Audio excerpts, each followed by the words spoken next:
Well, hello and welcome to another Do It All Yourself Guy video series. This video series that's coming up is for how to build your very own desktop PC.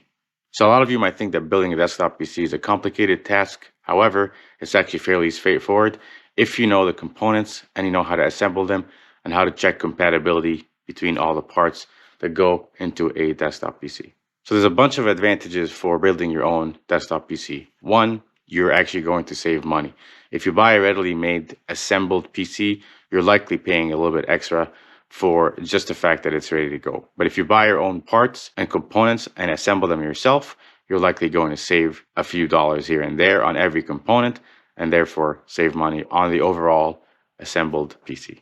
Another advantage is if you build your own desktop PC, you pay for what you get. You can decide what parts you want. You can build it to your needs and your specifications, and therefore you're going to get the right return on your investment for what you need. You won't have to pay anything extra for features and things and components that you might not even be using at all if you buy a fully assembled desktop PC.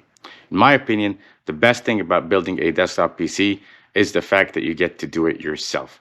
That's what gets me excited about a project like this.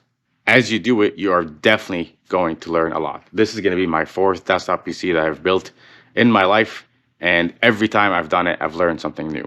You learn something new because the technology is different, things are a little bit different how they get assembled, and as you apply the knowledge you have from building one desktop PC to the next, there's always something new and exciting that you get to learn as you do it again.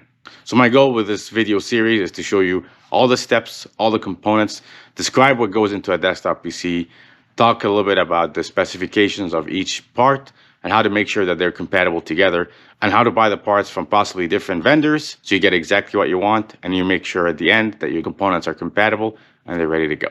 So if you've been thinking about building your own desktop PC and you're not quite sure, or you're considering buying a new assembled one, this video series is for you. So here's a quick rundown of all the components that I'll be assembling for my desktop PC. Right back here, I have a ATX medium tower case that I'll be going over in a separate video. I have a Intel i7 14th gen processor that's going to be the main brains of this desktop PC. I have a big powerful heatsink right here that goes along with it. We got my motherboard. I picked the Asus TUF Gaming Z790 Plus Wi-Fi. I'll go through that in details in a separate video. We've got a 750 watt power supply, 32 gigs of RAM, and a simple hard drive. I also have other peripherals that I'll be connecting. I'll show that in the assembly video coming up. So in this video series, I'll have a separate video for every component that gets assembled into your full desktop PC. I'll provide an overview and some technical details and things to consider when buying the parts to make sure that they're all compatible. I'll also have separate videos for the assembly part of this project when I'm putting things together so you know exactly step by step how to do it yourself. I highly encourage that you browse and look for any video or watch all videos that are applicable to you.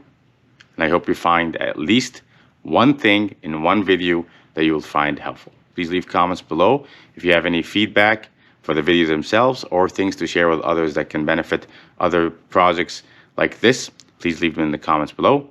I'd love to hear the feedback from everyone. I hope you find this video series helpful. Thanks for watching.